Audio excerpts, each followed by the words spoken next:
So welcome back to my vlog number 5 of learning how to do a handstand. This week we learned about attention and focused attention. We covered a few types of attention, but I will be focusing mainly on intrinsic and extrinsic attention and how they affect the way I perform my skill. So this week I'm going to try a bit of both with my practice and see what's more suitable for my learning, which it is proven by, I think her name is Gabrielle Wolf maybe, that external attention is more commonly used and better for learning, both in the technique and the instructions. So I'll show you this week's practice and how For the start of the week, I'm going to start trying to implement external focus into my practice, which is attention directed on an effect of a movement and direct attention on an outside the body object or an environmental goal. So we're going to give that a go by putting something next to me while I'm doing a handstand so I can focus on the shape of that and trying to mirror that to my body instead of internally trying to do that. I'm going to do that externally by watching something else. So let's give that a go. So as you can see, I've stacked a heap of football boots behind me in boxes, and that was what I was focusing on, trying to keep my body even with that. As you can see, my body is really straight in majority of these. As much as I can't keep my balance, I am nice and straight, so it is working.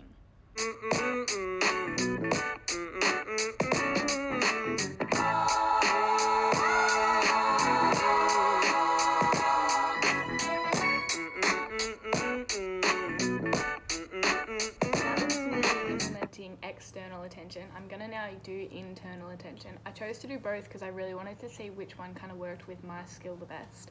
Even though it is proven that external is better, I did want to kind of test that out for myself.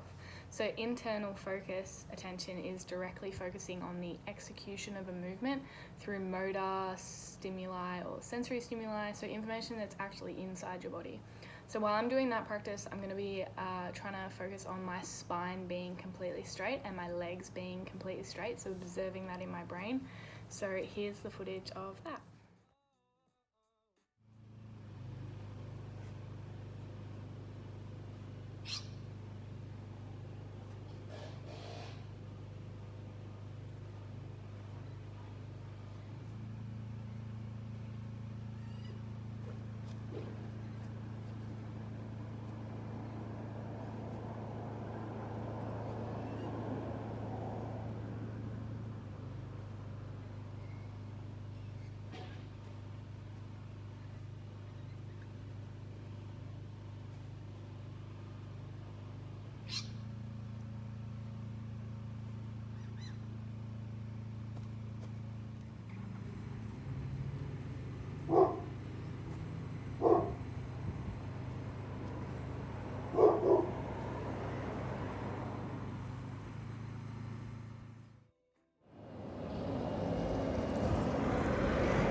After looking at both studies, I also found external practice and attention a lot easier.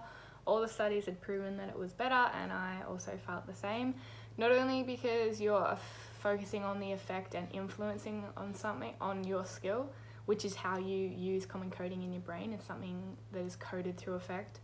It was also a lot easier to cognitively recognize what you were doing and focus on that particular task. There was a single thing to focus on, and I found it a lot easier to pursue my skill while focusing on that. So I will show you some clips of like proof of why I think it was better as well. It is already proven, but this is my test of it, and yeah.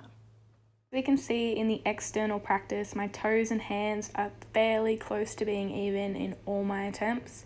When comparing to my internal, my toes are well away from my hands and not in line with my body at all in both of my days of attempts. And when they did begin to get to the right spot, I ended up flipping backwards and falling on my bum. So yeah, external was definitely the way to go.